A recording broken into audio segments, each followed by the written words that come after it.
Hi everyone, welcome to round 2 coverage from the Candidates 2014, won by Viswanathan and Anand. I thought his round 2 game had a few interesting moments that I'd like to go over. And in this game he's black against Topalov. So we're going to start from the beginning. Mainly because this opening, well, e3 is what's called the anti-Slav. The point is, basically black can't get a regular Slav. Because if we go d4, they do some kind of bishop f5 stuff. But now if bishop f5, there's some annoying variations involving queen to b3. Or maybe queen to b3 right away. I can't remember the exact details. But needless to say, these lines are annoying. If I recall, even one of black's main moves is to just go back with the bishop, which is a little strange, and most people don't want to do that. Anand played knight to d7, which is a very rare move. So already in move 4, he played a rare move.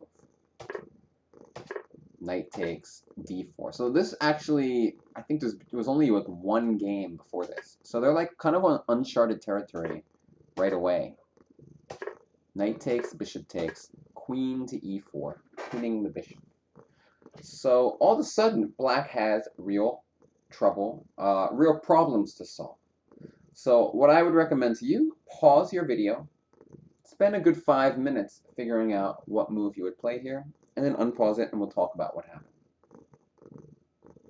Alright, so this moment requires some real evaluation skills. Basically, white is threatening to just win a piece, and we only really have 2 moves, and we just have to decide amongst them. The 2 moves we have here, f6, defending the bishop, and queen e7. So f6, the idea is that white's going to play f4, of course. Then we go knight takes knight, pawn takes knight. And it looks like we simply lose the bishop on e5. However, once you find this move, you may think you've gotten out of trouble. Because now if queen takes bishop, bishop takes pawn, followed by bishop takes a1, and black has won the exchange. The other line is queen e7, and after knight takes, pawn takes, bishop check is where we have a problem. Because now if bishop takes, he can take, and we have to take with the king due to our bishop on e5, which looks pretty unpleasant. Or we can move the king this way, and we have to decide, do we have sufficient compensation here for a pawn? So basically, those are the 2 main choices, and you have to choose which is best. Is it f6? Is it queen e7? So you've already maybe made your choice, but now I've given you some more kind of hints. So you can kind of take a look at those 2 final positions and figure out which one is best for black. The key is that f6 is actually a serious mistake. And after f4, knight takes, pawn takes, bishop here, queen takes, bishop c3.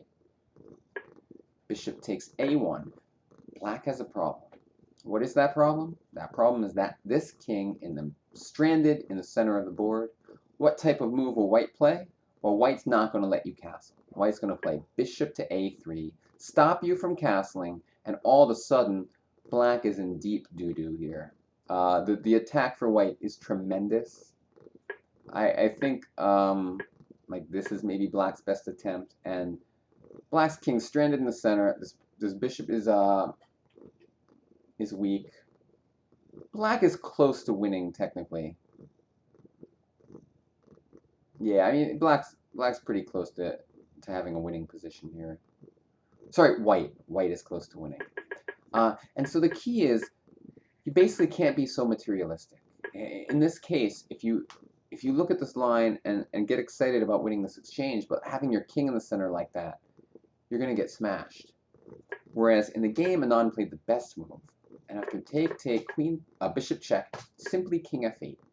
And after queen takes pawn, g6. Now, why is this position playable for black? Because you're just down a pawn, it looks like. Well, the idea is after castles, king g7. You're down a pawn, but this bishop can't develop without giving away this pawn. And therefore, even though you're down a pawn here, it's just very hard for white to develop, whereas black can develop pretty easily with the pieces. And so in the game, white didn't even castle. He went bishop to d2, king g7, simply traded, played bishop c3, queen takes, pawn takes. Now, what do we think about this endgame? Again, white's up a pawn, so white must be at least a little bit better, right? Wrong. White has 0 advantage in this type of position. And there's another key position like this. I kind of forget what opening it is from, or I would show it to you. But basically, you get a position like this, and it's even. Like, black has 0 problems.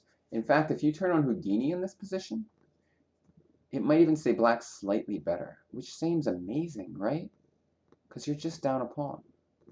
But we simply put pressure on the c-pawn, and white just has no way to free himself from defending these pieces. a6, and admittedly black could do almost anything here, but he just played, well, he played b5, which was supposedly risky according to Houdini. But after this and this, we go to king and 4 against king and 3.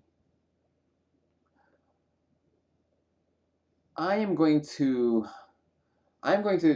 continue this endgame the next video. I know for a lot of you this might be a pretty basic endgame, but it is important to know some ideas here, and I feel like it should be self-contained in its own video. So stay tuned in 2 days where we just go over some basic techniques in this position. Thanks. Bye-bye.